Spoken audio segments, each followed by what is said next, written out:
ভাই আবার গরমকাল চলে আসলো বল। হ্যাঁ রে, এবার সূর্য মামা গরম দেবে আর আমাদের মালিকের ফেটে হাতে চলে আসবে। আরে শুধু মালিকের নয়, আমারও ফাটতে চলেছে। হ্যাঁ রে ভাই, তার সাথে আমারও ফাটবে। তোর কি ফাটবে রে শালা? তুই তো নিজে ঠান্ডা জলে চলি, আর আমি সূর্য মামার ফাটন্ত গরমকে ঠান্ডা করি, আর ওই গরমটাকে ঠান্ডা করতে করতে আমারই ফেটে যায়। শালা এখন থেকে যে গরম পড়ছে, পরে যে কি হবে শুধু ভগবানই জানে। ও মালিক, হাই দেখলাম এবার নাকি সব থেকে বেশি গরম পড়তে চলেছে। হ্যাঁ বলিস কি রে? তাহলে তো ঘর থেকেই বেরোনো যাবে না। হ্যাঁ, ঘর থেকে কি বেরোবে না? আমাকে ঘরের ভেতর থেকে বেশি চালালে না আমি খারাপ হয়ে যাবো বলে দিচ্ছি। চুপ কর তো শালা, ফালতু কথা না বলে আমাকে জলটা খেতে দে। আহ আহ, ও বাবা গো, ও মালিক তুমি আমার সব জল খেয়ে ফেললে কেন গো?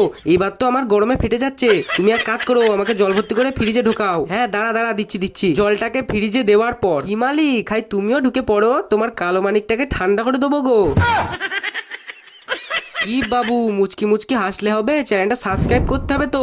আর হ্যাঁ, সাবস্ক্রাইব না করলে কিন্তু আমরা খুব দুঃখ পাবো। তাই তোমরা যারা যারা সাবস্ক্রাইব করোনি তারা এক্ষুনি চ্যানেলটা সাবস্ক্রাইব করে নাও।